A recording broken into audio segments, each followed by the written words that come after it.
We are back with another episode. This is episode 8, right? Okay, sounds about right. Yeah, episode 8 in the building. You know I'm not a counter. You're not a counter. Dion don't do math. You don't do math. This is the great debater Andre. Then with my man Prom. Yo yo. Yeah, also known as Dion, as I said earlier. And we got Key. And then behind the scenes, this is Prime Debate with Stats. Stat Boy's not with us right now. He got to do some daddy stuff. You know what I mean? Holding it down. But hopefully next episode he'll be with us. So since he's not here, we'll imitate him. So it means you make a whole lot of weird noises. First of all, ladies and gentlemen, I got something to say to somebody. I got something to say. Hold on a second. Yeah. Hold up. First of all, every week starts off with his beef with somebody. First of all, I want to say hello to a celebrity. Thanks for following me. And my countless of concubines. Yes. And my infamous personality. Infamous. I feel like I'm doing a good job of imitating the Stat Boy. Your beard's not patchy enough. Beard's not patchy enough. And I can imitate him, but I got to lose 150 pounds to be him. So it's just not going to happen. I like last week episode. I just want to say this. Key, you first of all, say what's up, King. I ain't hear you. Hey. There you go. I mean, people want to hear your voice. People like you. Yes. You know what I'm saying? You're the man behind the scenes. So you're the mystery voice. When I said he looked like a 70s basketball player, Key cracked up. And then not just that, he was like, that is an excellent. He was like, that's an excellent assessment of him. I was like, okay, Key, that's cool. It really was, though. He looks like he should have been going there trying to post up Bernard King or should we try and do like with the socks with the stripes? Ooh, remember those? Yes. All the way up to throwback right there for you, Key. Down near the kneecap. That's a throwback right there for you. And your stripes had to match your outfit. Mm-hmm. So if you had red and blue stripes, you had to have on some red shorts. That's if you wanted to be cute. Not the real balls. The real balls didn't care. They socks match their uniforms. Now on the playground. Like I said, this is Prime Debate with Stats. We here. We talk about a lot bit of nothing and a lot bit of everything. A whole bunch of lot of nothing. Yeah, we like to have fun, do our thing. We are powered by Yellowjacket Media. Yes. Shout out to Yellowjacket Media for having us. Yeah, definitely. I don't know what we was going to talk about music. That was going to be our topic. We was going to continue from the end of our last episode, but because Stat Boy in here, I want to save some of that because I know he's going to have a lot when he comes back if we talk about it. Yes. So I don't want that to really become a big issue. And if we talk about music with him not being here, he's going to say that we didn't mention enough J. Cole. I mean, because every song has to be J. Cole. Yeah, every song gotta be J. Cole, but I was curious to see what he was gonna say. I had like a lot of songs and artists in my head. I didn't know how we was gonna do the Mount Rushmore because we kind of did it real quick. I guess we was gonna just re-bring it back and see if anybody was gonna make any changes or anything. Yeah, once you bring up a bunch of music, somebody's top four might have changed. But since it's me and you, mm-hmm. Indeed. What are the other statements of the show? The other statements. I said elder statement. Well, statement. Yes, we are. Yeah, I said it right. I thought I didn't say it right the first time. No, you probably did. I probably just misheard you. I probably thought. I'm old. Who knows? I hear stuff. I figured we gonna talk about the Bulls documentary. Yeah, you might have to just go to sleep on this one for a minute because I know about stuff about it, so I can because when mine is there, he looks lost in the sauce, and I don't want him to look too lost in the sauce, and we usually run over it real quick. But now that we had juicy topics. Let's talk about. We could talk about the Pippen thing. We could talk about the Kukoc thing. We could talk about the gambling thing. The gambling thing. I mean, the gambling thing was obvious. I mean, everybody knew about Mike and his issues. I don't think we knew he gambled, but like seeing the little behind the scenes stuff, like him on the golf course and him pitching quarters and the card games. He's not just a bad loser. He's a horrible loser when it comes to gambling. Period. I don't know who is a good loser when it comes to losing money, but for the amount of money he's losing, he's horrible. But he wins. He's a gambler. You're gonna have your days when you up, and you're gonna have your days when you down. We work with somebody that's like that. Yes, we do. And we're not gonna say his name, obviously, but I mean, a couple somebody's like that actually. No, it's really one. I know one. No, one's really bad, but we got a couple more. He's bad. Like he's the type of person I would worry about, like ruining his financial situation, like his whole financial situation. I'm not saying that he does. I'm just saying if you would say if he hit the lottery, about it, don't let him go to Vegas. He's been to Vegas. No, I'm saying if he hit the lottery, don't let him go to Vegas. I don't know.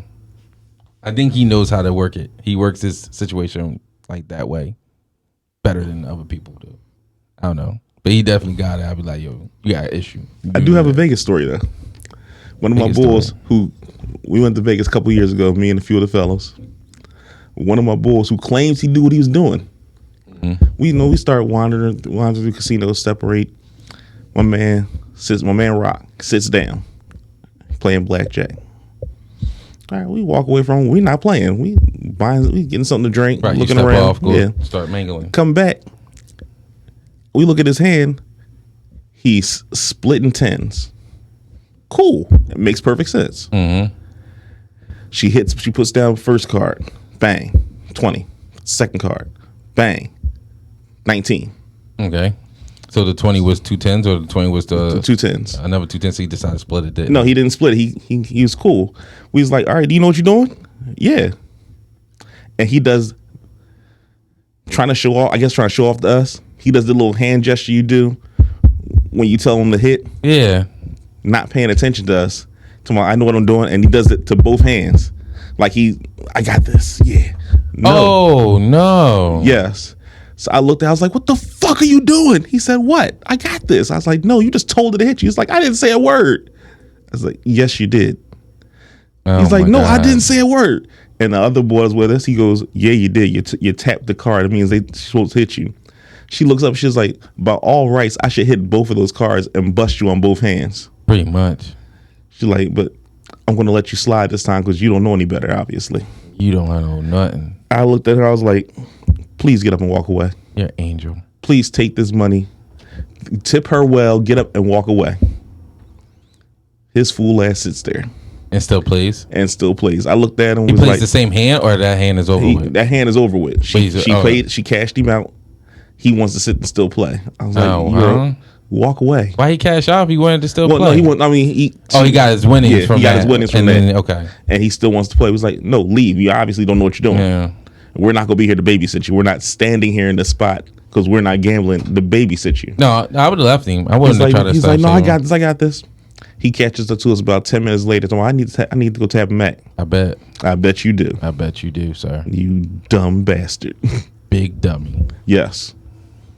Literally, big dummy. Everybody had that type of story though. I mean, his was crazy because he didn't know the gestures. I mean, I guess it's. I mean, unless you pay attention to that type of stuff, or you gamble enough, you wouldn't think that. You see it on TV and in movies, but you just feel like that might be just a TV and movie situation. If I don't say hit, you know what I mean, then it's kind of a thing. I wonder how Michael Jordan would have reacted to that. If that was him, he's like, I accidentally did that. Do you know who I am? Do you know who I am? I'm Michael Jordan, damn it. Don't you dare touch the table. We don't play blackjack. We play 23 on this table. 23 on this table. But yeah, I thought it was a really good. I think it's been a really good documentary. I don't think it's been all that. I do think that, I mean, like, Michael Jordan greatness is definitely he's one of the best to ever do it. He's not to me the best to ever play the game, but he's one of the best players to ever play the game. The good thing about this is showing it to this generation. Like you actually get to see. I mean, I don't know what else could they not know about Michael Jordan. Well, they might know, but they don't know it if they don't see it. I mean, they don't know the details of how much of probably a douche he was, but come on. I mean, everybody should know that he's a douche. When you're a celebrity of a certain stature, or if you reach a certain level, you're going to be a douche to some point. You know, this saying is, nice guy does not finish first. Yeah, nice guys finish last. So therefore, the douche wins a lot. It's very true. So that's why we're not winners. We're competitors. We're competing. We're still competing. I don't think I'm not gonna say we're finished. We're not last. I'm gonna say we did not finish the race yet. But with that being said, I'm gonna talk about it. Okay. It got me emotional. You know what I'm about to bring up? Go ahead. Pippen sitting out that play. I still ride with Pippen on that. He definitely sat out that play. I get it. He definitely quit on the team. Yes. But I like how he stuck by it. He said if they'd have done that crap to me again, I would have done it again. He said it. He said he really did. He owned up to it. He owned up to it. He said, I understand I let my team down, but I do not change my mind for anything. That was my shot. That was my opportunity. Opportunity for what? He wanted to show that he was the man. That's so selfish. Like you were the whole season. If Mike was there, Mike would have got the ball. But I'm saying like he had those big shots the whole season. Mike was in the game. Mike would have had the ball. But Mike has also passed off on those shots. Now on that shot, he ain't had no time to pass off. That was a very quick turn and shoot. You know what I'm saying? So there was no Pippen, we gonna let you be the decoy, and then you gonna give it to Tony for the shot. No, it was going to be.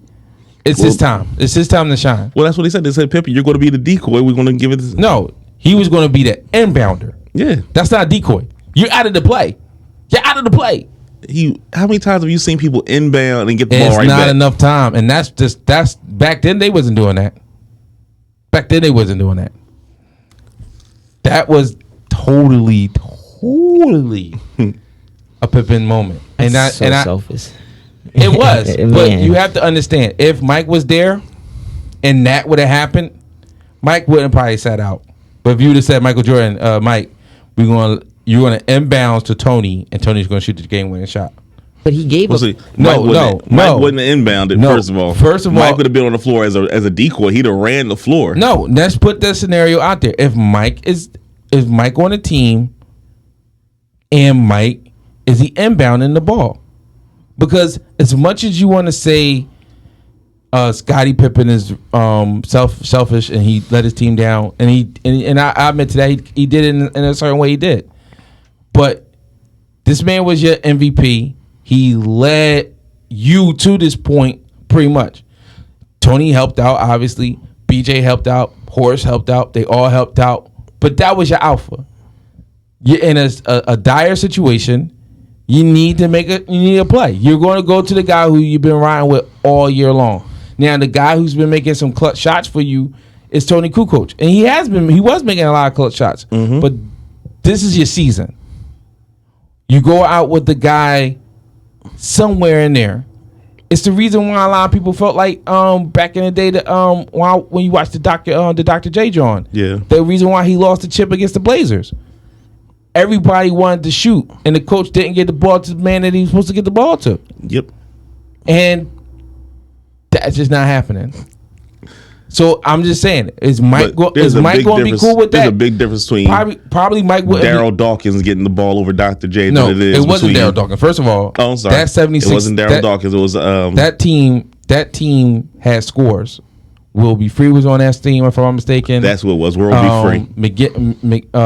George McGinnis was on that joint. I think his name is George, George. George. And they had scores. I mean, so they had like legitimate scores. There was a lot of people that was averaging like a lot of points in that series. They had scores, but it's still Doc. But once again, if you're gonna let somebody like Michael Jordan inbound the ball, it's just disrespectful to what what he's been. He's been the ultimate Robin for so long. Never asked for anything. Never wanted the celebrity status. Never wanted the fame. He's played his role perfect. This is his opportunity to shine. Whether he miss it or make it, he is his opportunity. You have to have his opportunity. Instead, you said no and gave it to somebody who literally just got there. That was his rookie year. That was Tony's rookie year. Yeah, it was. So I just don't understand. I understand what Phil was doing. I understand what the whole setup was. It was a great play. It was a great, he's tall, he's athletic. He's hard to. It's going to be hard to defend his shot. And he can see. He can see over court. top. Yeah, you know what I'm saying. So and like I said, he's doing that a couple times all season. Not just that, he's a season. Well, he's a rookie here, but he's a season pro. Well, he knows his. Yeah, he knows. He knows. Right. This is his spot. He knows the spot to play. But it's still, it's NBA. You know what I mean, it's bigger lights. You know what I'm saying? It's bigger stage. But I understand it. But when they was like when Bill Cartwright in the locker room, I got emotional. They said Bill Cartwright cried. I said I got emotional. I got a little emotional. I was like, damn. You was like Cartwright. You was crying. No, I wasn't crying, but I was like, dang. I know he was salty. Eyeballs got a little moist because the only thing people was pissed off about. People was all with Pippen until he didn't go in the game. That was the thing. That's what killed it. Everybody off. That was your moment. Yeah. Even if you didn't get the shot, be there. You know what I mean? Is it doing? But think about it. Think about it. We talking about MJ. MJ is not sitting down. I know he's not going to sit down, but he's not sitting down. I don't know. I'm not saying he's not going to go in the game. I don't think he's going to not go in the game. If MJ's there, MJ's not even going to have. First of all, Phil's not even going to draw the play up. Why not? Because it's going to be. We already know what the play's going to be. No, if Phil does no. This is what I'm saying. MJ's will come back like, look, set a screen for me here. I'm gonna get my shot. No, but Phil's the coach. If Phil says run up different play, Mike, you run a different play, and that's just the way it's going to be. You know what I'm saying? Because if that's the case, then exactly why didn't you allow Pippen to have his moment then? If you willing to back down to MJ and let MJ just say no to you, there's a big difference between backing down to MJ than it is to backing down to Pippen. But this is what makes Phil great. Phil doesn't back down to nobody. Yeah. If he going to run and play. You know those passes that he passed up to Kerr and Paxson and all that stuff? Well, actually, the Paxson one wasn't him. No. I think who passed it to Paxson? Was it Horace Grant or Pippen? It was one of those two that passed it to Paxson. But those shots that he passed it up to that Jordan passed up, Jordan's really comfortable taking those shots. But he ran that play. And then you see that one clip where Kerr was like, I'll be ready. I'll be ready. Mm-hmm. I'll be ready, Mike. After you punch me in my face. I'll be ready. And I ran. And the way he described the story, like he ran and he punched him in his chest, it was weird. It was horrible. Man up. That was probably his first time really dealing with an alpha male. The one thing I was really impressed with, and I kind of agree totally with Michael Jordan, was Scott Burrell. I remember when he came out of college. I remember the talent that he had. He had potential. He had size. He could shoot. He could go inside and outside. But it was just like he was missing that it factor, and Mike saw talent. Mike was like, yo, he had talent. He just never had that wanting to be that dude type of talent. I had completely forgot about this bull. I didn't because, like I said, I liked him. I thought he was a good player. He went. I don't remember where he went to. I think he went to Charlotte. I don't know if he went to Charlotte after Chicago or he went to Charlotte before Chicago. I think he was in Charlotte before Chicago. I think Chicago was like his last stop before it was over for him. But he was just so talented of a player. But you know what's crazy? It's a lot of basketball players like that. Key, what's a basketball player that you think when you saw maybe in college or high school or just when you saw first time in the NBA, you was like, that guy's going to be something special, but never really lived up to that specialness. So like when I seen him in college play, and then Yeah, something like- they didn't translate to Yeah. Markel Fultz, probably. Votes, real? Yeah. I guess I can get that from you, but I mean, I thought the same thing. I mean, not to the point that he went the way he went down so quickly, but that was health thing. Wait, what do you mean? Like, and they had a kind of good career in the NBA, and then they just went down. What No, do you just mean? like somebody like Markel Fultz. Who's Like good Fultz, in- yeah, like Fultz was a good one, but I feel like Keith Van Horn. What? Keith Van Horn. What you talking about, Keith Van Horn? You said a player like that. I said Keith Van Horn. What did Keith Van Horn do wrong? He lived up to everything that number 2 pick. What? Yes, he did. What are you talking about? He was the third leading scorer or the number 1 scorer on 2 final teams. 2 final teams. Because Yeah. you could talk all that Kenyon Martin stuff. Kenyon Martin wasn't scoring points. Kenyon Martin wasn't scoring points. It was Keith Van Horn. Keith Van Horn was putting up buckets. J. Kidd was dropping dimes. Kerry Kittles was on the wing doing this thing. Keith Van Horn. Keith Van Horn gave you a solid 17-20. Solid 17-20. In that championship series. I don't know about in the finals. I don't know what stats That's is. yeah. You got the phone out, so you can look it up. Oh, I'm Stat Boy Jr. I mean, I was looking up Scott Burrell. He only had the 1 year in Chicago. oh no, he didn't play in Chicago long. And only paid, only had 1 year in Chicago. That I do remember, but I just like I said, I thought he was talented. I look up Keith Van Horn. Gonna bring up the redhead assassin. The redhead assassin. Okay, Charlotte. The redhead Toronto. assassin.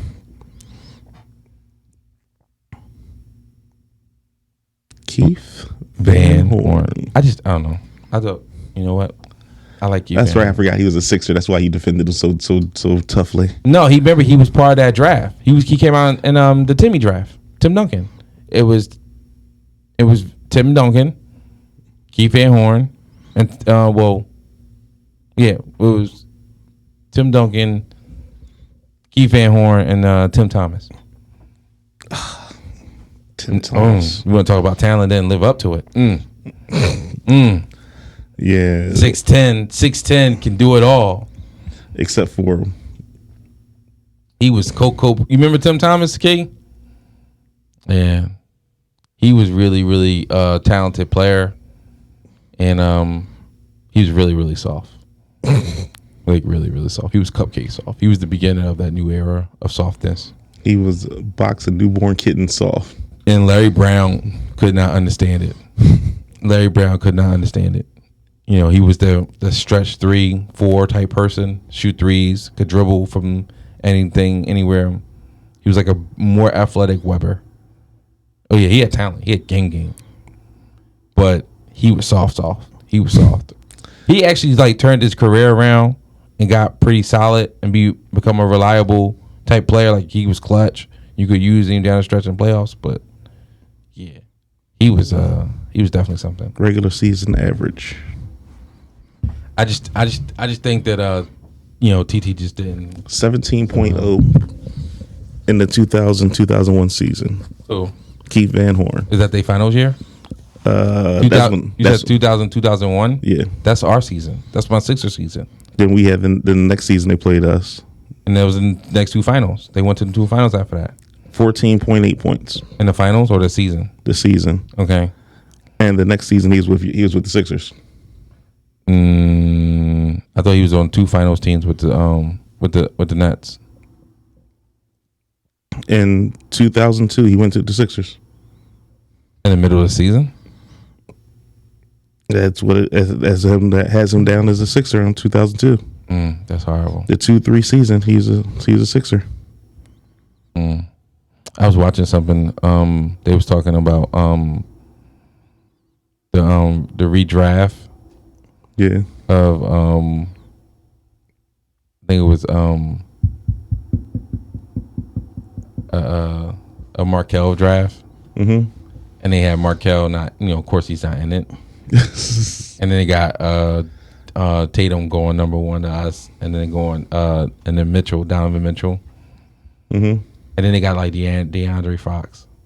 I thought that was funny. They had Fox and Bam was like 4 and 5. Well, Or 3 and 4, I should say. honestly, I wanted Fox. I didn't want Fox.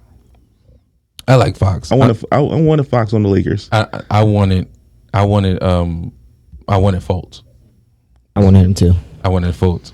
I'm sorry that the Sixers did that with the interim, but I wanted the Fultz. Tell me how you feel about it, Key. I was like, after that draft, I stopped paying attention to like college stuff and trying to analyze it. I'm like, this is something I'm not good at. No, you are really good. That's why he's still balling. He was an anomaly. He got hurt and he got ruined. Pretty much in a nutshell. They completely tore down his confidence. They tore down his mechanics, everything. And he has no shame in saying it in the media. I think it was a little bit of both. I think he played a part into it too, but I think the organization definitely didn't back him up. Talk about soft. That's soft. Yeah. Blaming everybody for you not playing something that you've been playing your whole life. Yeah. He said they killed his mechanics. They killed his confidence, killed his jump shot. The medical staff wasn't helping him as much as he thought they should have. He had to go see another specialist. Who was on your roster? Was Ball already there when if y'all would have drafted Fox? Ball was already there. No, we got Ball because y'all took. Oh, you're a Lakers fan. Mm-hmm. Huh. Yeah. And you're a Sixers fan. Yeah. Yes. I thought you would be all Chicago sports fans after that. I mean, like I said, Pippen was my guy, so I root for the Bulls back then a little bit. But I was always a Sixers fan. As like a whole team. The only team I don't root for is the Eagles in this city. Can't do it, won't do it. And I know they had a championship season, like the most successful one. I mean, which was we beat the evil empire, yes. Which is nice, whatever. But no, I don't see it. I don't.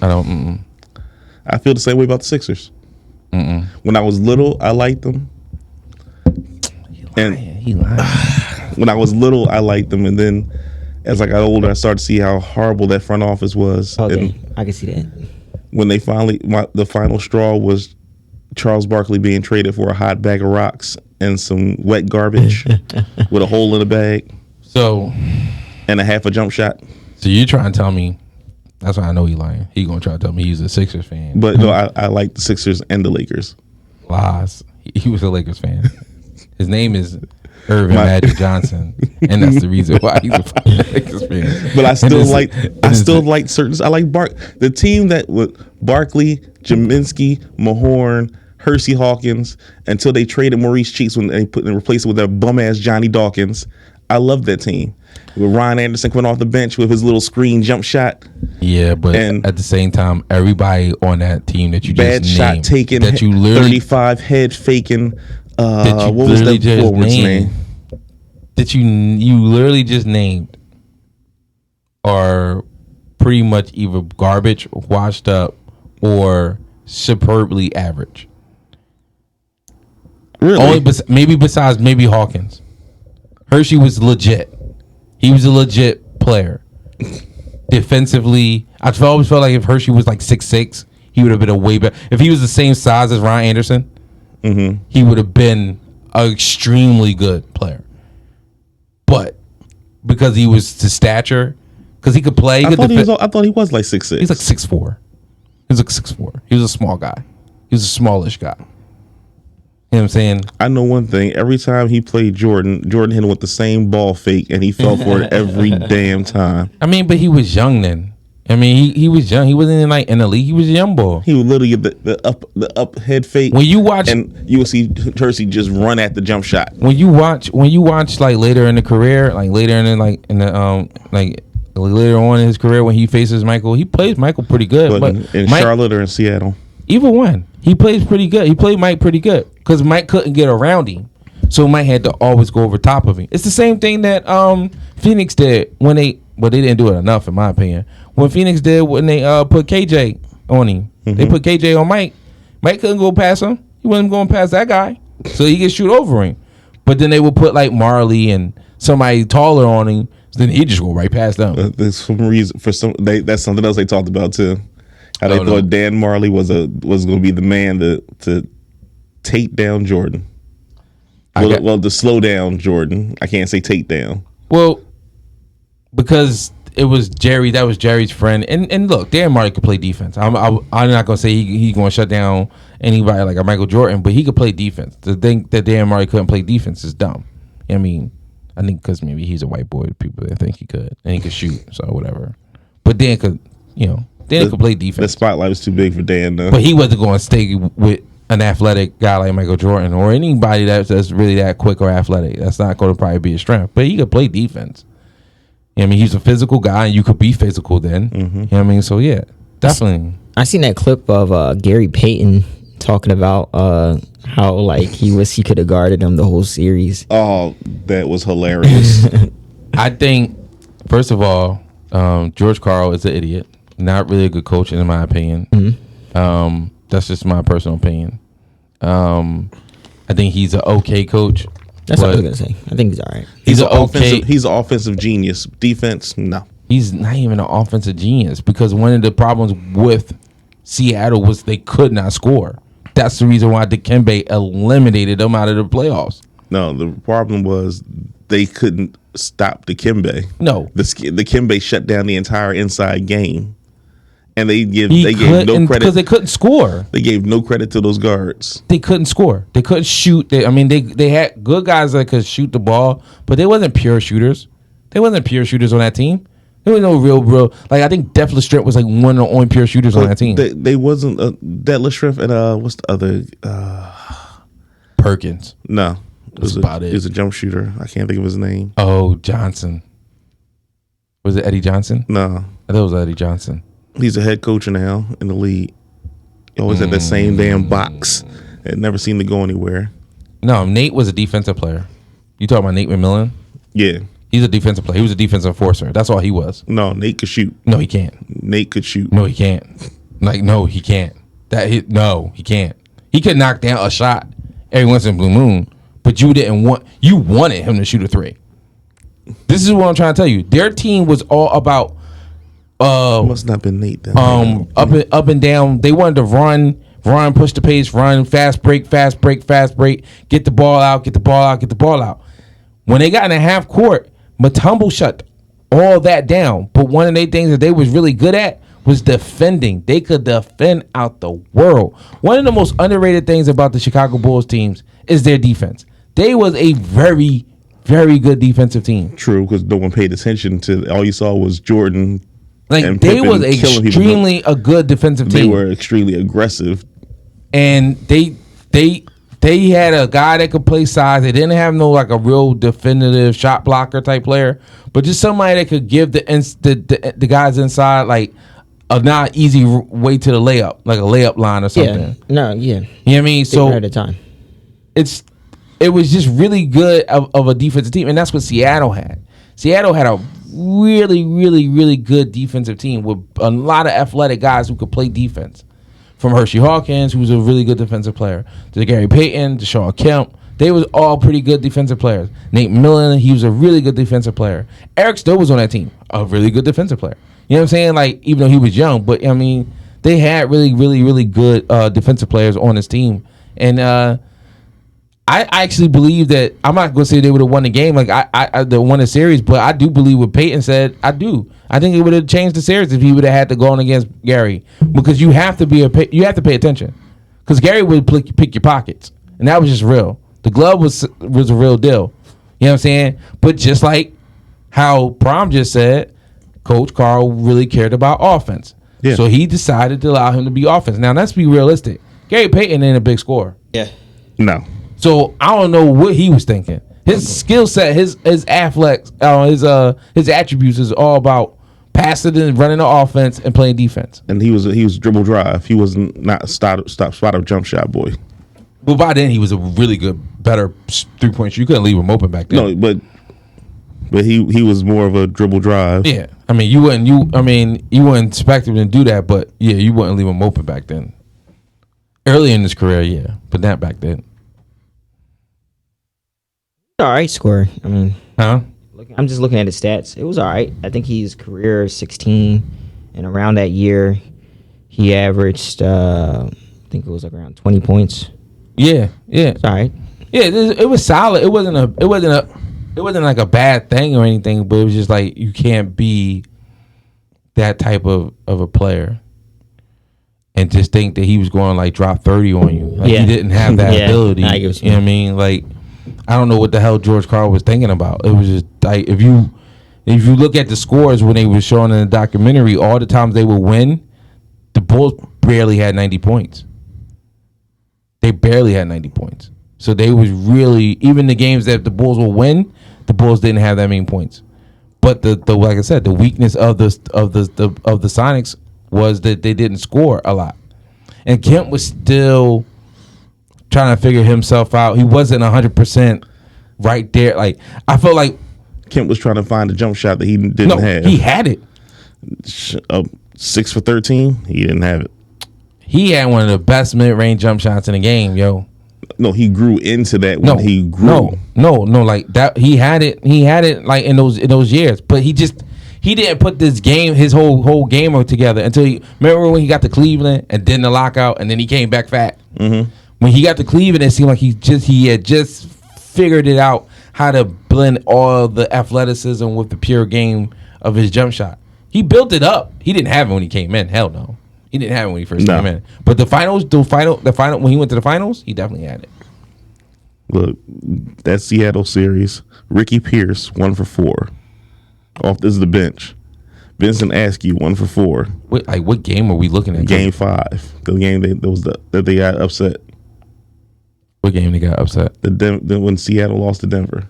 Oh, okay. Ricky Pierce 1 for 4. Vincent Askew 1 for 4. Nate McMillan 1 for 6. Sam Perkins 3 for 7. Michael Cage. I forgot all about Michael Cage. And you gotta also remember something about that while you read the stats away. 0 for 2. Gary Payton 6 for 14. Only took 4 free throws for that whole game. Was he a big free throw shooter? I don't think he was a big free throw shooter. Was he? Detlef Schrempf 6 for 13. Went to the line 10 times. They didn't feed him a lot. He kept them in that series. Kendall Gill 9 for 16. That's who kept him in the series. Kendall Gill went into depression after that series. He did. He really did. Sean Kemp, the Rain Man, who got rained on, 9 for 13. He made all his shots from the line. You said 9 for 13? I don't like none of this. I'm sorry, 6 for 13. I don't like none of these stats. No. You know what I don't like about him? 13 shots. Your two best players took 13 and 14 shots. That's not how I remember it. Look, he had Mutombo. They went against Mutombo, Bryant Stiff, Dr. J, Michael Jordan, Magic Johnson, Larry Bird. I'd be damned if they're gonna take 14 shots in a game 5 or a game 7 situation. Not at all. They're not taking 14 shots. They're not taking 14 shots. It's just not happening. It's just not happening. I don't care what you want to say. You could call them clips. You can say they're not selfish. They whatever. Tim Duncan ain't taking 14 shots in no game 6 or 7. I mean, game 5 or 7. That's just not happening. And the closing out game, you gonna tell me to take 5 shots? Yo, Robert Pack off Denver's bench put up 15 shots. He was one of those like anomaly type players. Like he came out of nowhere, and then in the playoffs, that's where he made his name at. But the player on that Denver team that people don't pay attention LaFonso Ellis, you know it. That was the guy, LaFonso. 7 for 13. Mr. D voice himself. 8 boards. He always sound like a jazz player. 19 points. Man, they was a really good team. That was a really good team. It was a really good team. You want to hear a funny fact? Here's a funny fact. Okay. So, to me, this is the all-time, not funny fact, this is the all-time 2 worst trades of all times in NBA history. That Sixer trade from Barkley for a bag of garbage? Mm-mm. The Sixer trade for Barkley was like the AI trade. It was, we needed, you know what I mean? Barkley wanted out. If your star player wants out, you want to honor him. You're just going to show loyalty. You don't trade a bag of nothing for him. What are you talking about? What did they get for Barkley? Worthwhile. What did we get back for him? You got Hornacek. What do you think we would have got? What do you think? Look, you'd have been better off getting draft picks for Barkley because what you got was garbage. But you got an over the hill Hornacek, injury prone. What do you mean over the hill Hornacek? Jeff was in his prime. What are you talking about? He wasn't even in his prime yet. His prime years was when he got to Utah. What are you talking about? His rebirth years is when he got to Utah. No, his prime. He was young in Phoenix. That's why we grabbed him. He was a young, up and coming guard, and they paired him with Hawkins, if I'm not mistaken, for a brief second. But neither one of them was a point guard. And that was a problem. You had two guards in the backcourt instead of a point guard.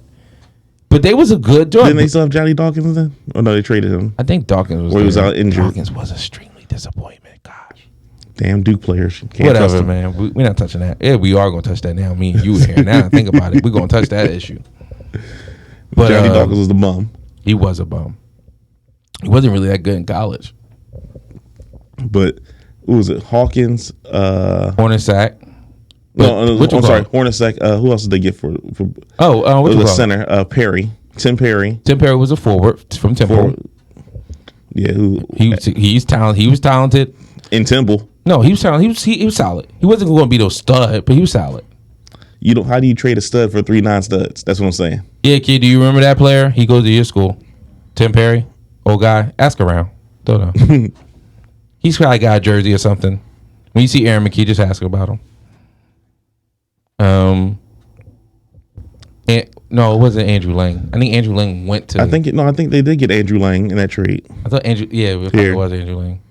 Barkley was initially traded to the Lakers before the end of the season, but the Sixers wound up retracting their deal a few hours later. He was officially traded to the Phoenix Suns for Jeff Hornacek, Tim Perry, and Andrew Lang.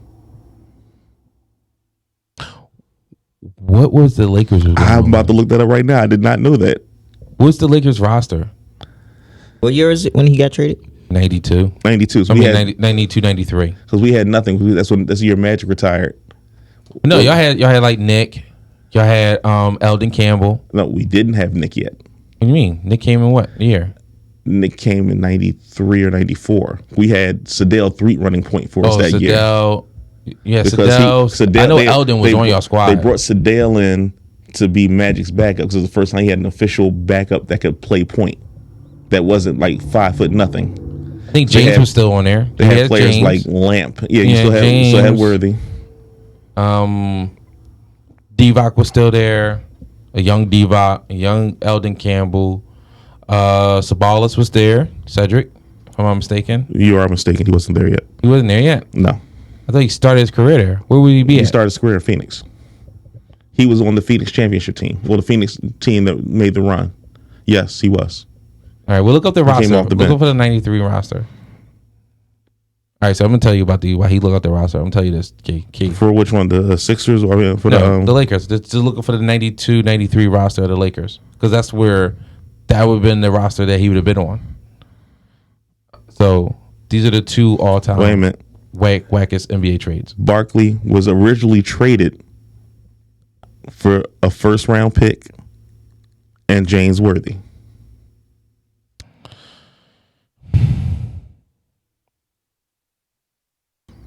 I don't know how I feel about that. That draft pick would have been low if he went to the Lakers. But it'd been more than what you got for him. What are you going? I mean, look, we are horrible at draft picks. You know what I mean? Like, so why would we? Here's Barkley. Like, why would we want a draft pick if we ain't good at getting draft picks? Barkley said it was a crazy 2 weeks, so I knew it would come down to Portland or the Lakers or Phoenix. I get a call from my agent one morning. He said, Philly has traded you to the Lakers. So I went out to lunch and started drinking. I was fucking excited. I'm going to the fucking Lakers. 3 hours later, I get a fucking phone call from my agent saying the Sixers backed out the deal. I said, oh shit. Now I'm really not feeling pretty good about myself anymore. So I went out and played that night. Oh, he played the game. Apparently. The deal for Barkley was something like, the deal for Barkley was Barkley and Ron Anderson for James Worthy and Eldon Campbell. That was the final deal that they turned down. That was the final deal? Yes. I think they wanted more players.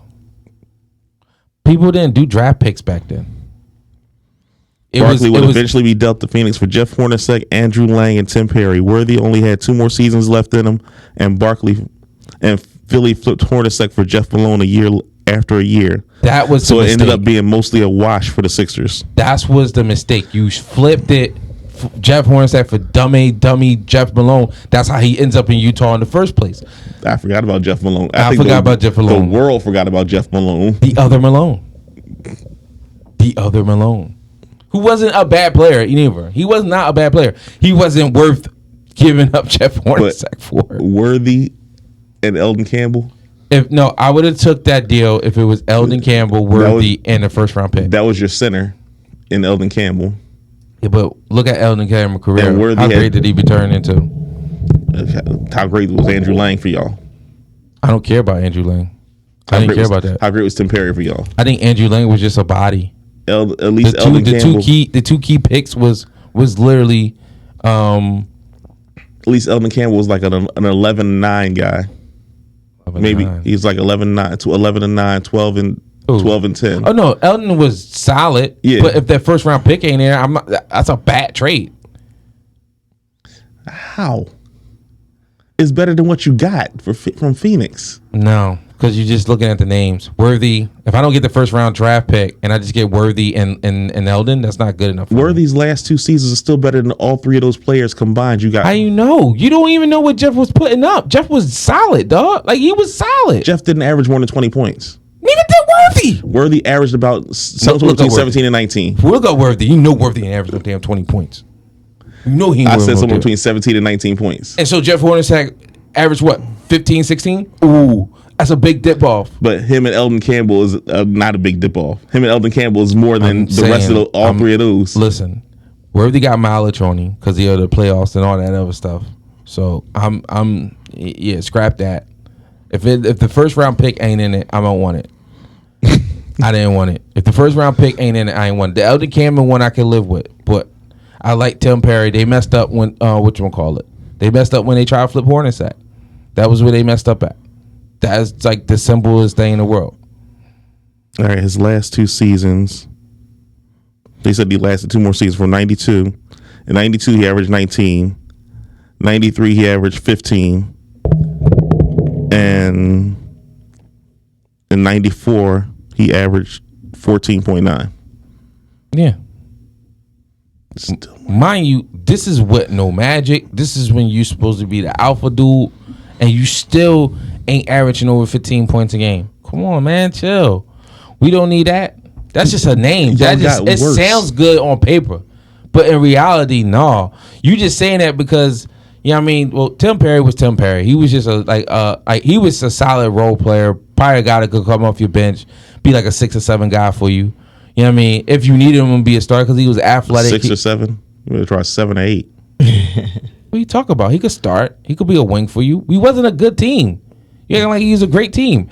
Look at what the Bulls won chips with. Come on, be realistic. They role players ain't like these dominant great teams of names. They wasn't the Lakers or the Celtics with all a bushel of fucking talent all around. You know what I mean? Like you tripping. No, they wasn't. You know what I'm saying? John Paxson, Bill Cartwright. You know what I mean? Like, come on, those names ain't Stacey King. Seriously, Stacey King? They drafted that. And that's supposed to be like, come on, like I would take Stacey King over Tim Perry and Andrew Lang. Man, you tripping. You just saying that because they played with Michael Jordan. He played for the Sixers too. Who? His bum ass, Stacey King. He did it like later in his career. Yes, he did. When they all left. When they all left their glory of Michael. And Michael, Scotty, and Phil. He was another one. The Sixers had a run on fat 6'10" people that came to play for him. My thing about they had a run on the end. They had a run on end of career, bad knee, fat 6'10" players that came and stole money from him for a long time. The thing I don't like about your organization is that originally I usually think like your organization is okay because it's like y'all just y'all draft, y'all do your homework, y'all draft good players, and then Kobe got his 2 titles. And I said, nope. I realized now that's BS. How you think? I thought about it and I looked at it and said, nope, that's BS. Okay, so you draft Kobe. Cool, right? That's cool. Derek Fisher. Cool. That's dope. You know what I'm saying? Shaq wants to come out LA. He wants to have a life outside of just basketball. He wants to pursue. Okay. Well, the year before when Shaq was down in Orlando, they literally told him, if you come to LA, you won't leave. We will guarantee that. No, The owner told him that. Yeah, I mean, of course, yeah. So as soon as he said he was gonna be a free agent, I knew I knew he was coming to LA. I mean, I was kind of surprised just because I just thought he wanted to win it. I mean, I was part of that generation. You got drafted with your team, so on and so forth. But then that new generation was coming in. It was like, man, I'm just saying. But at the same time, he just went to one finals and lost. He lost in the conference finals. To, I think it was the Bulls. Yeah. I mean, so yeah. So it was like, yeah, I could see him doing it. I was shocked, but I could see it because it was a sign of trade. Because the Magic got something in return. I forgot what they got. I think wasn't it a sign of trade. It wasn't a fair like they didn't get anything. I know they gave him. I know he was one of those first max deals that Shaq got because he got the. They told him because they said we had to cut you a deal. We can't give you the 125 we told you we was going to give you. We can only give you 120, something like that. I thought that was the dumbest, not the dumbest thing. Only thing I was really sad. The saddest thing about that trade. Or about that free agency move, whatever you want to call it, is the way it did to Penny. Yeah, the Lakers traded Shaquille O'Neal. That's when they sent him away, which was another horrible trade. But no, I can't say that because we got Lamar Odom out the deal and Caron Butler, which I think they should have kept. And I always liked Brian Grant, but just not as a Laker. Brian Grant was done by then, though. He was at the tail end of his career by then. Yeah.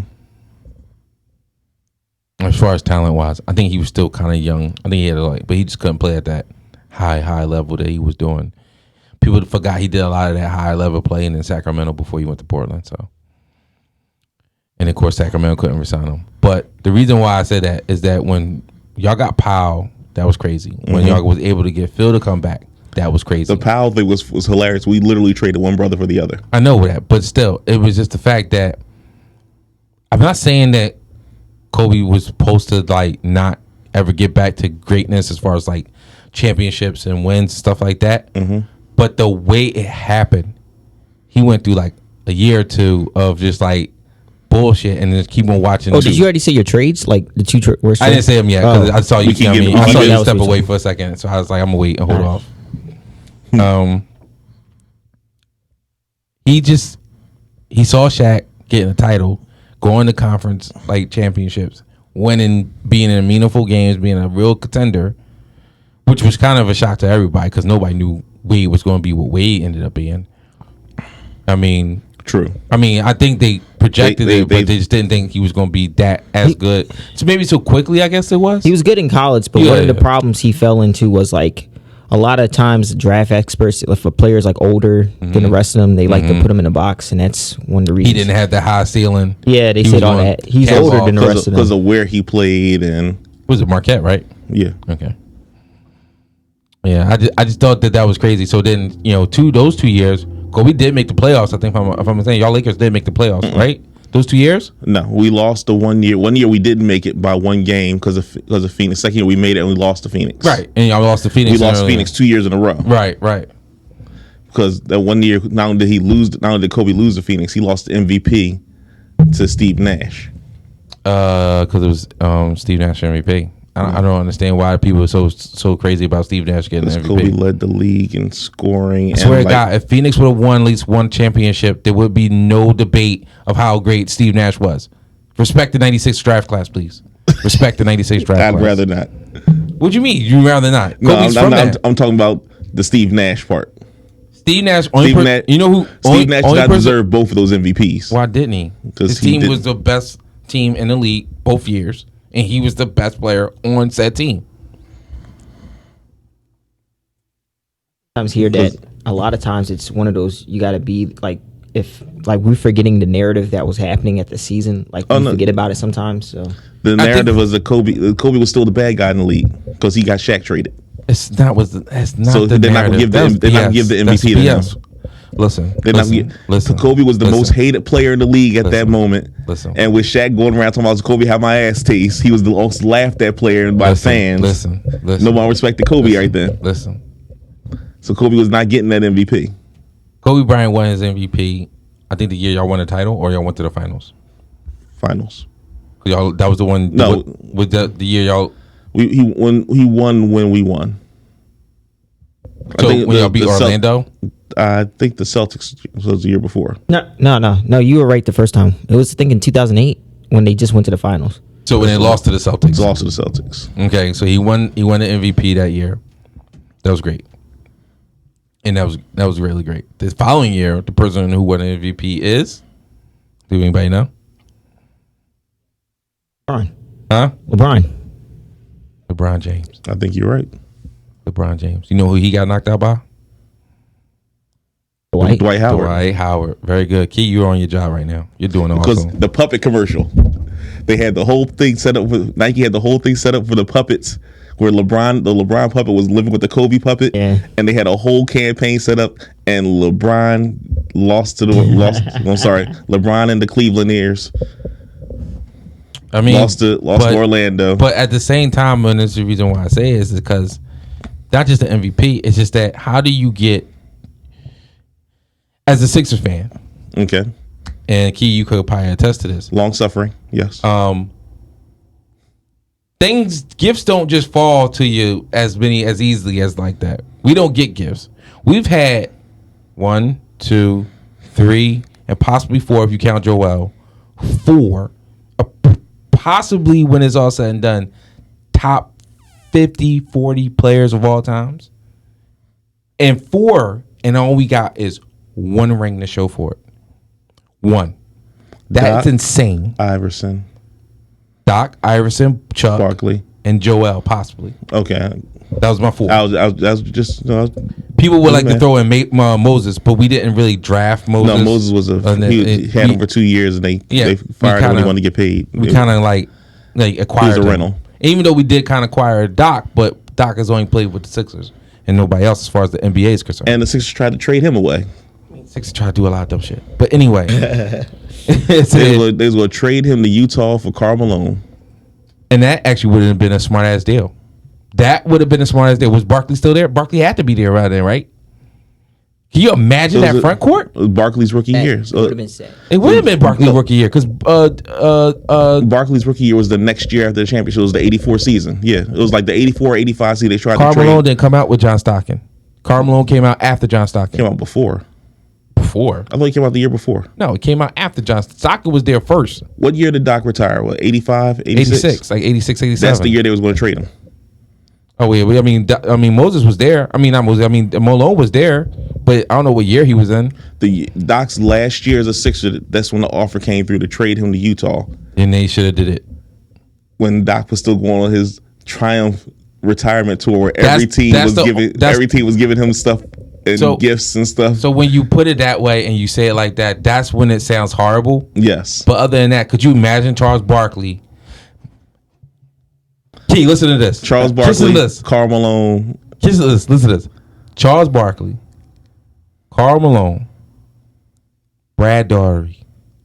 That could have been our freaking front court. But y'all fucked up the Brad Daugherty with Roy Hinson. Once again, an opportunity presents itself and everything else. But for whatever reason, not just that, it makes sense. That would be a dickish move if we trade Dr. J when he was doing the farewell tour. That would have been a horrible move though. That's not classy. What did you get out of it though? I know, but still, it's not classy. First of all, y'all didn't even take Brad Daugherty because y'all choked on that and took Roy Hinson. We traded that pick. That's what we did for a bum ass Roy Hinson. I know. Anyway, opportunities knocked. So not only did they get a really good player in Pau Gasol, they get a coach that just magically appears into their laps. And he just comes back because he's sleeping with the boss's daughter. It's just like it doesn't make any sense. That's why I started realizing holy crap, the Lakers are not just a really good organization. They're scum. They're scum. Yeah, they're a favorite. They were trash and LeBron went to them. We're highly favored. And y'all scum. We're highly favored. Scum. I says, oh my goodness. I said, can't believe it. Yep. And like I said, kudos to the 2 championships and everything else, which was whatever. But I think the funniest thing about was crazy. about the whole thing, how you call this scum, when they were courting LeBron, and they said you couldn't talk to anybody before midnight, and Magic was sitting outside LeBron's house waiting for him. I don't see. That was when everybody wanted him to come to Philly. I didn't really care about that. I did. I wouldn't. We would have probably had a championship. He was if he did. not coming to Philly. Yeah, he wasn't. But if he would have won a championship with us. I think so. Yeah. Now he wasted a year of his prime, and he might waste the second one. So haha on We him. probably won 2. Because we'd have won. Well, how many years he been in LA? 1 or 2? 2. This is the second year. Yeah. So we definitely would have won last year. Yep. We'd have, because the double doink wouldn't have happened. I mean, whatever they call Double it. doink. Whatever you want to call it. The double doink. The double doink was the field goal that the Eagles. The double doink was the shot that Kawhi knocked down and ruined us too. No, the double doink was the field I goal had the Eagles hit. I had 2 double doinks that year. So you know what I'm saying? Just letting y'all know. I had a really bad, rough season that year. Yes, you did. Sheesh. Goodness gracious. But yeah. I just So let me get to this trade real quick. Oh yeah. We rambled on. It's okay. So this is, to me, and this is my personal opinion, the 2 awful trades ever in NBA history, which to me don't make any goddamn sense. You have the Dallas Mavericks of the early 90s, the mid-early 90s. The team was loaded with said talent of Jason Kidd, who was like a youngster in his second year, Jamal Mashburn, who was a stud and an upcoming stud in his like 3rd, 4th year or something, and then a young scrapper in Jim Jackson, who was also a talented stud player. Dallas had all 3 of them. Of course, T-shirts was made. They called them the 3 J's, which was dope, and they played very well. Didn't equivalent to a lot of wins because they were still young and still trying to find their way. They were infighting a lot. Yeah, that's what I heard. I heard they had like was it Jimmy Jackson? Something going on. And Jason Kidd were fighting over the same woman. I don't care. That was a rumor. Was it like Tamar Braxton or whatever? No, Braxton. Tony Braxton. It was supposed to be like Tony Braxton, but that was BS. The rumor I thought was real was that Jimmy just was sleeping with Jason Kidd's wife, and Jason Kidd's wife has an eye. She likes to wander. She's a woman. She likes to wander with people. She also beat the shit out of Jason Kidd one time. No, he beat the shit out of her. Yeah, that's what I heard. Ain't want to say they beat the shit out of each other. I know. The kid was known for that in Cal. At Cal University, he was. Oh, he used to hit his girl. Oh, that's the same girl. His wife is the same girl. Mm-hmm. You know what I'm saying? College sweethearts or whatever you want to call it. But anyway, sparring partners. They ended up trading said Jason Kidd away to Phoenix. And Dallas. Steve Nash. Dallas, was it Nash? Was that Nash original? Yeah. It became Steve Nash. I don't think it was Steve Nash. It became Steve Nash. I think it was like a draft pick and it became Steve Nash, or was it legitimately? I thought it was legitimately Steve Nash. It could be legitimately Steve Nash because Dirk wasn't in the league yet. And of course, Jamal Mashburn gets hurt and injured.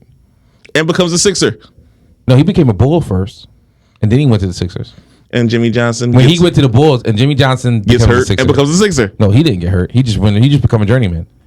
He just becomes a journeyman. He never lived. He's one of those guys that never lived up to his potential. Really talented guy. Notice a pattern. They all become Sixers. You can look at me like that all you want. What are you trying to say? Y'all attract over the hill. Are you trying to say? Contracts. Hold up. Are you trying to say that my management makes bad decisions? We yes. went through a whole section. Yes. No one's arguing that. I mean, what are you trying to say? Argument, but yes. Because what? You don't have an insider? Derek Coleman. DC was solid though for what we needed at the time. Wasn't nothing solid about DC except for his appetite.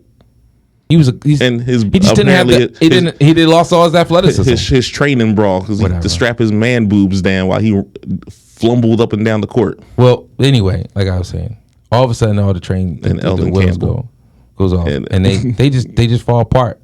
Luckily, it took a nice little German fella by the name of Dirk Nowitzki to save their hides 2 years later, or however many years when that trade went down, to revigorate the franchise. And Mark Cuban. Cuban wasn't there yet. Wasn't what you call still there? Cokehead, center. Properly? Yeah. No. Or had he just got reinstated and they got resuspended? I think he was in the Clippers by then. I think he might have still been because remember he had 2 stints with the Mavericks when he came back twice from his cocaine problem. He might have. But that was one of the worst trades ever because That was championship. That was the next dynasty key. That was the next dynasty. Jason Kidd was like a co-rookie of the year with Grant Hill that year. Well, no, not that year, but it was really good. They're a really good team. They just needed more size because all of them was wing players and guards. I don't think anybody was over 6'5". They didn't have no size up front.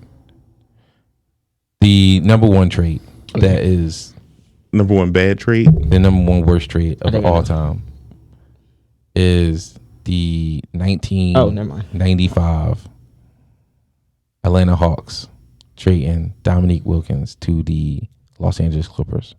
That one? Why? That's the worst. Because this sets up dynasties. I'm listening for this. Yeah. This sets up dynasties. So first of all, that's to give you backstory. Dominique Wilkins, all y'all all know, the greatest Atlanta Hawk to ever play. The human highlight film. Thank you, sir. And of course, he's struggled behind the Celtics, the Pistons, the Knicks, even, and the Bulls of trying to be a champion with his organization. He really had no squad. It was him, Doc Rivers, and bums for the most of it. No, he had Moses for a hot minute. Not just that, he had some other semi-talented players. What's the other big center boy they had for a hot minute? Robin. No. Oh. Talk about Kevin Willis? There you go. Oh. So anyway, the team was talented and everything else. They was led by coach / GM. You know who it is? Was it Lenny Wilkins? That's right. Very good. Lenny Wilkins. So this is the 1990. What year did the Knicks go to the finals? 93. The OJ 93, 94, wasn't it? Was it 93, 94? I think so. Or was it 94, 95? I think it was 94, 95. Yeah. So they go and have a great season. Dominique Wilkins is awesome. He's back from his Achilles injury, which is unheard of at the time. True. And he's like balling out of his mind. And the Atlanta Hawks are top of the division, best in the league. Best in the league. Comes out of All-Star break. Best in the league. Dominique Wilkins, if I'm not mistaken, won the All-Star MVP or was close to it. I think it was like him and Scottie Pippen. And then all of a sudden, for no reason whatsoever, they trade Dominique Wilkins to the LA Clippers for a Daniel Manning, who is by far came into the league with no knees. Oh my God! I just read what the trade was when you said with no knees, who was a talented player in college, extremely talented player, won a national title and everything with Larry Brown. You know what I'm saying? In Kansas, but was never ever up to the ability that he was supposed to be enjoying. Yeah, they traded him to send him to, of course, the Atlanta Hawks. Dominique Wilkins and the 94 first round pick to the Clippers for Danny Manning. On February 24th, the Atlanta Hawks sent the franchise's greatest, most dominant scoring machine, a human highlight film, and one of their most fiercest competitors in Dominique Wilkins to the awful mess of the Los Angeles Clippers. In return, they obtained a player named Danny Manning, who was in the process of being one of the most underachieving talents of all time. Before the deal went down, Atlanta was in first place with a 36-16 record, getting ready for a playoff run. Wilkins at 34 was not the same athlete he once was, but was still the team's leading scorer at 24.4 points a game. Wilkins finally had some help in the form of Kevin Willis, Mookie Blaylock, and Stacey Augmon. Stacey Augmon. The plastic man. You know it. It was the only time the NBA team ever held the first place standing, and then they traded their leading scorer in the same season. All right, yeah, all right. I can see that. It gets worse. With Michael Jordan having left the Bulls to chase the dream of making it as a Major League Baseball player, the Hawks had a legitimate shot at making the finals. It was Lenny Wilkins' first year as a head coach, and he had the squad playing on such a high level that it was thought that no one could stop them. As the only superstar that the Atlanta Hawks had ever known, Neek deserves so much better. I don't know what website it is, but whoever wrote that is a genius. The Hawks would bow out in the second round of the playoffs in 6 games to Reggie Miller and the Indiana Pacers. Danny Manning would leave for the Phoenix Suns after the season. Wilkins will also enter free agency that summer, but But to give up the first round pick as well for a less effective player, the trade was atrocious. So this is the reason why this trade is awful. But this is another thing. Dominique ends up in San Antonio. So he goes to San Antonio. He had a year in Utah too. Yeah. But he goes to San Antonio, right?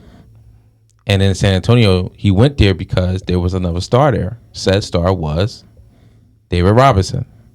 David Robinson got hurt. They said, fuck this season, tank mode. Mm-hmm. Tank mode ended up giving them Timmy. Yep. What year did he retire? Who? Dominique Wilkins. I don't remember. It was probably like late 90s. I probably like 95, 96. He wasn't on that team? No. He was playing in 97 because he was on that Spurs team the year they tanked out and got what you call it? Got Timmy. So he was on the 96, 97 he was the only scorer on that team. 96, 97 squad. Yeah, he's really, really bad. Did he end up leaving before they won the chip? No, he wasn't. Yeah, they blew up the team after that. They pretty much got rid of a lot of the players that was on that tank team. And it was just like, all right, all y'all can leave, and then we'll just restart and just bring in Timmy, and they just started doing that stuff. I'll be amazed how many people were still from that roster. Didn't Tim win the championship his rookie year? No, second year. Mm-hmm. His rookie year was the 97-98 season. They won in the 90 or the 99 season, since there was really no 98 because that was the lockout year. I mean, and that was the year he won. Yep. That was the all-time dumbest trade I've ever seen in my life. Because he would have got a ring. I think he would have got close to a ring. I don't know if he beats the Rockets because the Rockets are the Rockets, but they get damn near close. That's what I was gonna say. I don't know if they beat Hakeem, but like they would have. I think they could have. Because if you gotta look at some of those games when he was younger and just in the playoffs where he was doing Michael Jordan stuff before Michael Jordan. That's why I love Michael Jordan, but there's been a lot of other really, really, really, really good players that was doing shit like Michael Jordan was doing before Michael Jordan even got in the league. And he was one of them. And for some odd reason, they just ignored it. Now, don't get me wrong, Neek was a forward by far. He was never considered a guard in any stretch of form. So I just clicked on something here. Worst trades in the NBA of all time. What trade they got in there? They have quite a few. Yeah. It starts out with Scottie Pippen to the Bulls. For the Sonic move? Sonic move? Yes. But you can't get mad at that. I'm not going to get mad at that. Who knows this guy Pippen? He came from a small school. How you know he's going to be that good? They took Olden Polynice. Olden was still a solid player, and he played pretty well for them in Seattle. Olden Polynice's future didn't fare quite as well, averaging a mere 5 points and 4 rebounds with the Sonics for the rest of his time there. Oh, because he was supposed to be like this great scorer? Yeah. No, he wasn't. He was supposed to be apparently a I don't know, prolific player for them. Whatever. Harden to the Rockets. He played well. He played well for the Bulls, and then the Bulls felt like he had some value. Harden to the Rockets is considered one of the all-time worst trades. I gotta agree. I thought you were gonna say that when you said it. No, because I don't give a damn what anybody say. Nobody knew Harden was going to be Harden. Nobody saw it. Everybody knew he was talented, but nobody saw that. Everyone knew nobody saw that. He was still really good. I honestly didn't. I didn't see it. I thought he saw that. I thought he was going to choke like he did in the finals that year. Who? Harden. Harden was a rookie. Damn near. Yeah, that's what I was about to say. He's like second year, first year. That was the stigma behind him. That's why No, he never dropped like a straight 30 piece and ever. Like nobody saw him as a 30-point scorer before that trade. Yeah, maybe not 30 point, but he was really solid. No, the stigma of don't get me wrong. The stigma of the finals stuck with him. That's why I thought that of him. Thought that he was going to be a solid player. Nobody thought. They thought maybe 20 points a game, 22 points a game. That's enough to keep him. If you think that. But hold up, you already got Westbrook. You already got Durant. Yeah. So if you had to choose between, you already got Westbrook and Durant, and you got between a rebounder, shot blocker, and a surge, or another scorer that you already have. What do you go with? They gave the money to the rebounder. I want as much talent as possible, man. Surge is a really talented player. Defensive player. No, I think they could have kept Surge. No, they couldn't catch. No, they had to get rid. No, they had I think there was a thing where if they would have because the salary cap I think jumped that summer or something. They didn't have enough money to pay both. I remember saying something that's because Harden wanted to get paid, and he was pissed. Not pissed, but he was disappointed because of the fact that even though I got you, mama's in the back. You know what I'm saying? Even though he was playing in the third quarter and the fourth quarter in clutch time, he was the sixth man. He was not starting. Mm-hmm. Therefore, he didn't get that starter money. Therefore, he doesn't get that starter accolades and stuff like that. So, therefore, he wanted to get paid like a starter. He wanted to be in the starting lineup. He wanted to be that guy, and he did not get that. Hence the reason why, what are they going to do? They're going to start all three of them at the same time. At the time, they wasn't going to do that. They wasn't going to do that because they didn't see him as a point guard or a two guard. Here. Turns out that's what he was doing, but he didn't want to be Ginobili. He wanted to be Harden. I thought he was all right with staying there, though. The Thunder did not get much for Harden originally. They got Kevin Martin, Jeremy Lamb, and 3 draft picks. Harden may have been averaging only 16 points a game. Only 16. But they should have realized how impressive that was, considering the fact that he was coming off the bench. He may have been the third option at the time, but they were betting. They were betting that they would get more from what they got. I know they was betting, but they got what they got, and it was what it was. But like I said, only people that probably knew how good he was going to be was Harden. Probably was like OKC probably saw it in practice. But other than that, nobody 16 else. Off the bench, like they said. Like if you averaging 16 off the bench. Yeah, 16 off the bench. But did you see him being a face of a franchise? Did you see MVP caliber? Nobody saw that. Nobody saw that. Charles Barkley from the Sixers to the Sun, considered one of the worst trades in the league in NBA history.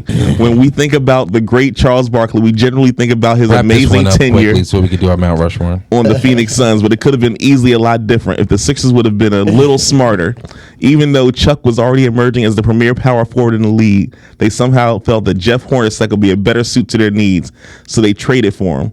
Barkley would end up winning the MVP title that year, and while playing for the Suns, and never looked back.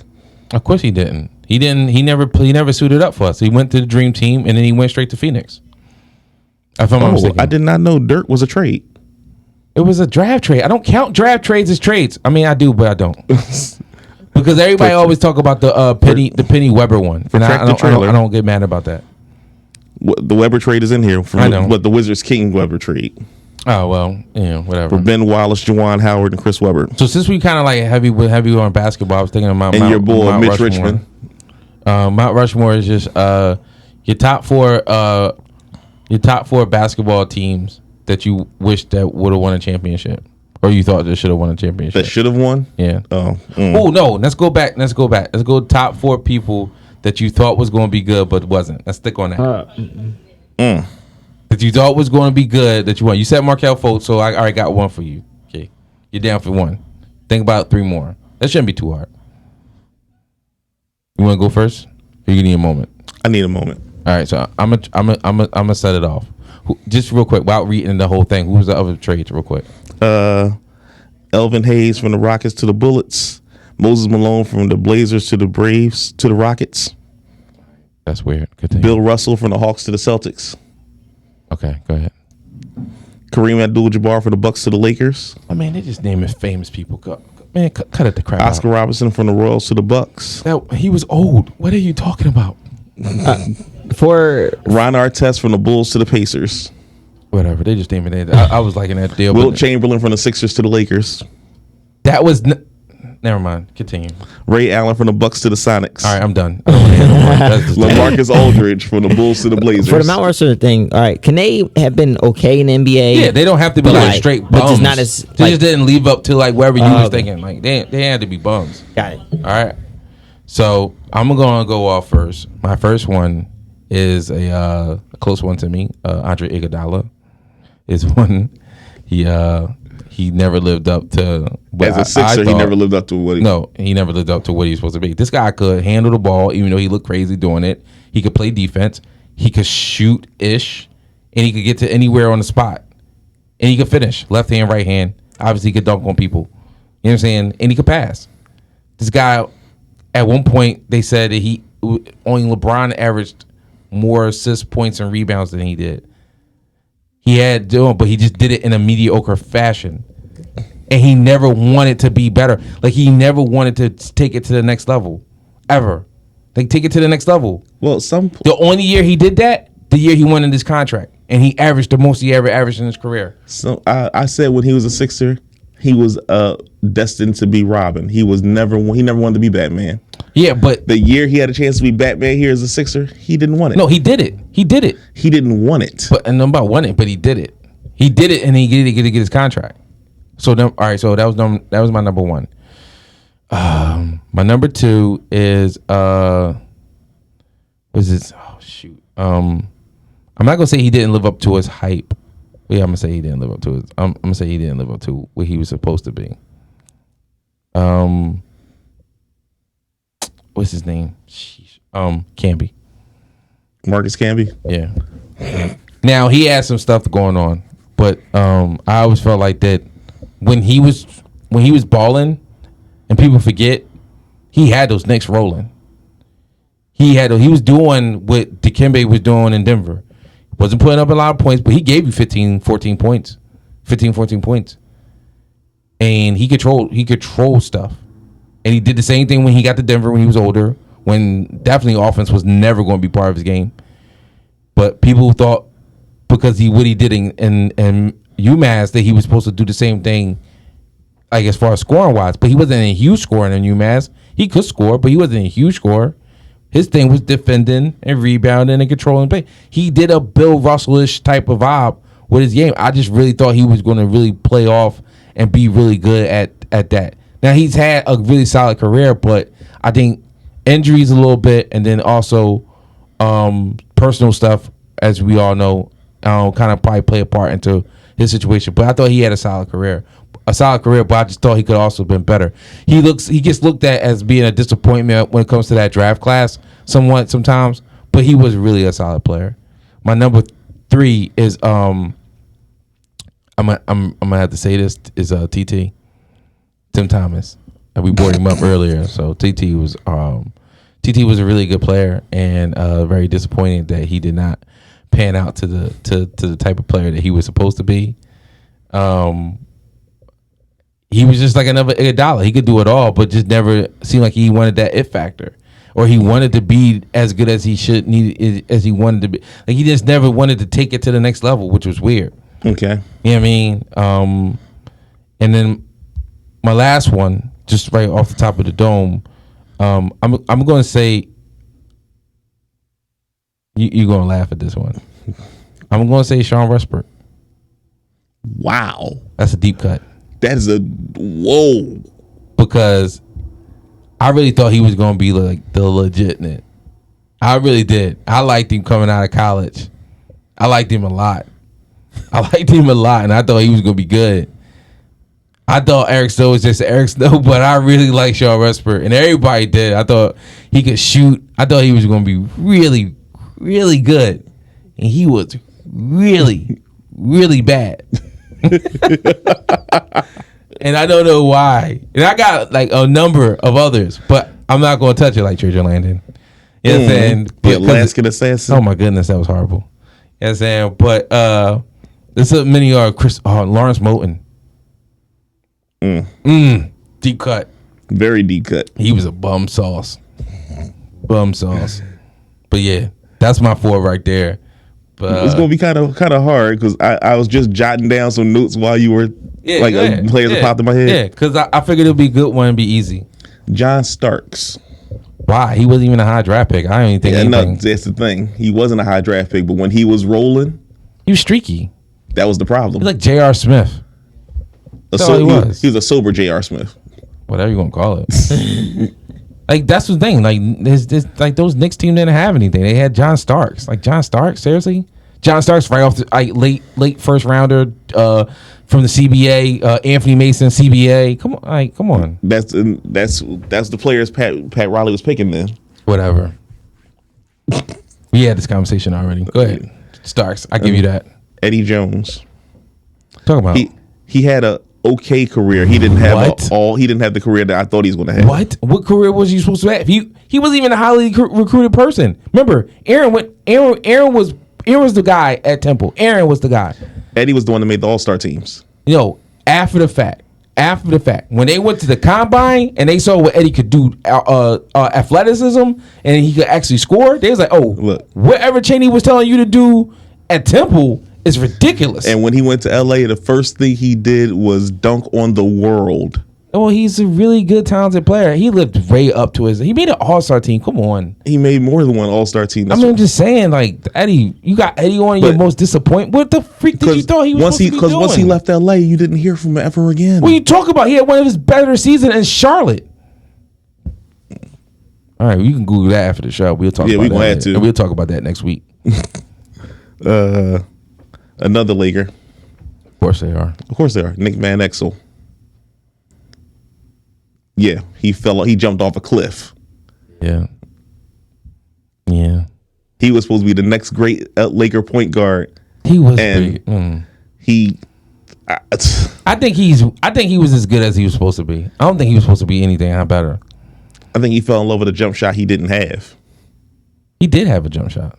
No, he fell in love with a jump shot he didn't have. That was the problem. No, he had a jump shot. He had a quick release. He had a good shot. He had a quick release. He just wasn't that dude. I think he was just who he was. That was a good one, though. Thank you. My last one is a little worse. He had an okay NBA career, but he didn't have the career I think he should have had. Steph Marbury.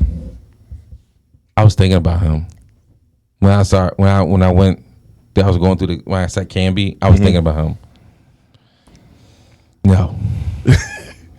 Yes. Yes. No. Steph is in that. In my opinion, he's in that Nick Van Exel category of he is what he is type player. Because even though he's balling like when he goes to China and he balled out in there, he wasn't really putting on like draw dropping numbers.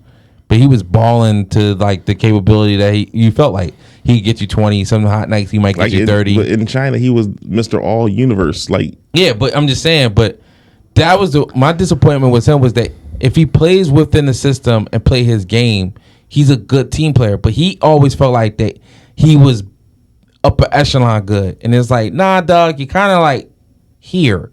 Play your role a little bit more better. You gotta remember, you thought he was upper echelon player. He's a top 5 draft pick. Yeah, but I mean, like for a this top is going to sound draft wrong, pick. and I'm sorry to my beloved Pippen. Play your Pippen. Be Pippen.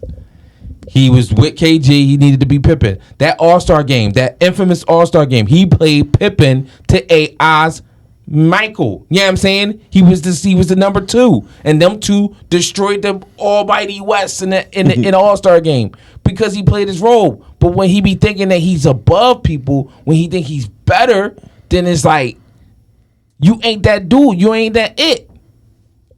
You ain't that it. Like what you call had the it factor, and we ain't say his name. You know what I mean? Steve Francis. He had the it factor that he could take that next level. But that's what I'm saying. Steph never had it. No, Steph thought he had it. He thought he had it, but he never had it. That's why each one of his 7 zillion NBA teams he played for, he thought he had it. Yeah. All right, Key. I'm gonna let you do yours. That was your last one, right? Yeah. We're gonna let you do yours, and then we're gonna Barry wrap it thought up. he had it. That's why he had those steaks on sale for $15. That I used to rack up on him. No shame. I ain't got no problem with you racking up on them. If that's what you want, it matched my outfits. I mean, it's all good. Oh, okay. I'm gonna start out with Jabari Parker. Thought he was kind of disappointing. Gosh, that's a good pick. That's a damn. And you know what? You know what's crazy about that? That's injury prone. But I was trying to stay away from that. But that's still a good one. I was wondering that. I was about to ask that, but I forgot. But it's all good. If like it's injuries, plays. I mean, wherever how you want to phrase it, but that's good. This is your opinion. You know, like what you feel. Even if you don't even factor in injuries, I mean, like just how he played just wasn't like he's one of those. I don't think his defense was that great, and the second time he got injured, the second time he got injured, he was on his way. He was like how Tatum took that step. Yeah, he was doing that. I just don't know how. I don't think his 3-ball was that great, and he I think relied on mid range a lot. I don't know, but I just know in Milwaukee, I remember the play like it was yesterday. He was like driving down the play. He was driving down trying to do a dunk or whatever, and then that's when he landed and he hurt his knee again, and it was just like sad. And I just like damn, because he was like really trending in the right direction. Finally, I didn't like his attitude though, because he shitted on the Sixers, but whatever. Yeah, I think him and Giannis had some friction too. I could believe it. Yeah. He's a douche. Yeah. And other person would be another injury-prone person, Greg Oden. Nice. Everybody thought he was going to be great. He was supposed to be Mr. Next All-World Center. He would have been. He would have been. If he had any cartilage in his knees. He would have been. Sad. Yeah. And the last person, this might be controversial. They had a really good career. I mean, and injuries didn't hurt it, but I think it was kind of motivation. I'm saying like in terms of like they could have been better if they had like that fire you guys talked about with Francis, or maybe it was Marbury. Carmelo Anthony. I just think that if he had practically all the talent of all the all-time greats, and if he really had that fire, Mic drop. That was a good one. Like if he had that, because I think that one of the I was listening to this podcast the other day, and it was talking about how one of the red flags for him, and one of the reasons why I think he dropped so far in the draft, because I think he was like, was he third? He went after. He went third. But one of the reasons why LeBron, Dark, and then him. Yeah. One of the reasons why Detroit didn't pick him out, there was like one right after he won the national championship in college, and I think there was like a combine or a workout, whatever. He was just out of shape, and he didn't pick. They said something like he didn't pick up a basketball from that point, from the point they won the championship all the way to the point where he was in that workout. Yeah. And there was a lot of questions about his work ethic, motivation, and all that. And that's true. So like I think he has as much talent as any of the all-time greats, and I think if he really had that fire in him, he could be just as good as Kobe in him. That was a really good one, because I'm gonna be honest with you. I was I really thought that he was gonna be better than LeBron. So did I. I was a huge Carmelo fan, and I was very disappointed because the game that you see, George Karl, the game that you see in Denver that he ended up with compared to what he was doing in college was crazy. He was an all-around player. Yeah. Well, if you notice, like his rookie, like his first 3 seasons, he always did something to improve, but then he just stopped. I think his first couple of seasons, he was just playing. He was playing for that big contract, and then he just said, "Fuck it." So like, all right, so Carmelo is not like your typical like high flyer athlete, like type of athlete. Yeah. So he needs to be more crafty in the way he plays. And I think the first 2 years he was trying to figure out that craftiness. He's always like I'm making up words. I can tell. I'm in chatting my inner mind. So, like you said, his body shape over the years has never been like physique cut or anything like that. He just got that body. Yeah, no, it's just like ugh. It's like a body, but he can blow a ball out of his ass, and then he just got so amped up on scoring, and just like I don't know where the hell that came from. Yeah, he just got so amped up on scoring. George Karl, and I don't know. I think that might have been in him before. I remember that 1 year. That might have been the Allen Iverson bad influence when they was playing together. No, this is George Karl. Billups. I remember Billups. His rookie year, he had Michael Jordan coming into his locker room. He did? Oh wow. Because he was under Michael, he was under Jordan. And Michael Basketball, was coming. sneakers. Yeah. Oh, so Jordan would come in there and talk to him. So yeah, you know what I'm saying, feeling himself a little bit. Yeah, I always thought that was just in him. But I remember Billups talked about how like when they broke through that 1 year, I think it was 2009, and they made it to the Western Conference Finals and lost to the Lakers. Yeah, that year he was he talked about one of the things that didn't like really vibe with him with Carmelo was that they would win a game, and if Carmelo just scored 23, not 30. He would be kind of like down, right? But the games when they lost and he scored 30, he would be all right and cool. Yeah, because I did my part. I dropped 30. Yeah, I dropped my tray piece. Like that's just, I don't know where that came from. That wasn't what he was about. He was about team. He was about making sure and facilitate and getting points and buckets. His whole demeanor was so different in college. Maybe it's one of those things where it's like he's so much better than all of them. He could do both and like not have to worry. But then like NBA, maybe he's the evil Grant Hill. Maybe because I don't know. Maybe because I blame George Karl. George Karl didn't. I don't know. I mean, I'm blaming George Karl. I don't care what anybody say. I feel like it was the Allen Iverson influence. No, I just felt like saying that to I see know you just see fish you I off. always want to put it on Bubba, but that was a good one. Was that your last one? You had one more? Nah, I had 4. It was Markel, Greg Oden, Jabari Parker, and Carmelo Anthony. That was really good, yo. That was really good. Yes. I'm gonna see. I'm gonna ask Mont next week. See if he says what his might be. He gonna say J. Cole, Cole J. No, he gonna say Blake. You know his guy. Yeah. Blake. You know what? I guess he could. Blake Griffin. You know what? He could be put on one of our list. He could be. He gonna say all Clippers. He gonna say Blake. He gonna say DeAndre. He gonna say Travis Outlaw. He gonna say Lloyd Vaughn. Charles Smith. Pooh Richardson. Ooh, Pooh Richardson. That's a deep cut for us. So we are done with this episode. This was a really good conversation. Once again, we didn't have Stat Boy with us. Mont will probably be back with us next week. Check us out on YouTube under the same name. I was told to say that Mont. You just did a Mont right there. I did that. Mont did. I was told to say that Mont did. He has no concubines. I was told to say that. Oh yeah, he has no concubines. Oh, you was told to say. I was told to say that. You was told to say that. Yeah.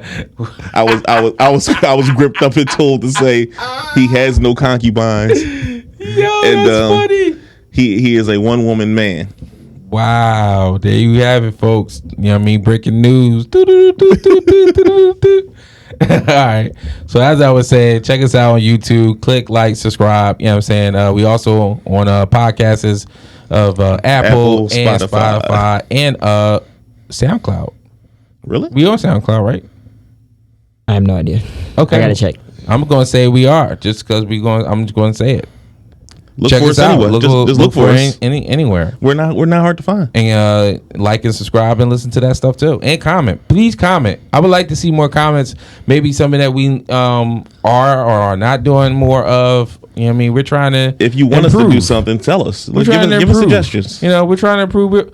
I mean, we take it serious, but we not like taking it too serious. But we like this and we like you. So we want y'all to, chime in. Yes. You know what I mean? And give us our comments and, talk to us, people. Tell us what you like. You know what I mean? Tell What us you don't like.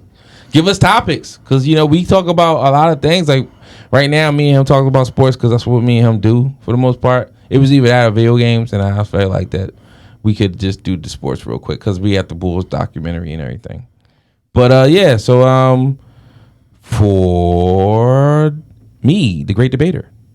For Stat Boy, who's not here. For Dion, a.k.a. Prime. Yo. And Key, behind the scenes. See you guys. Take us out. Later. Later. Bye-bye.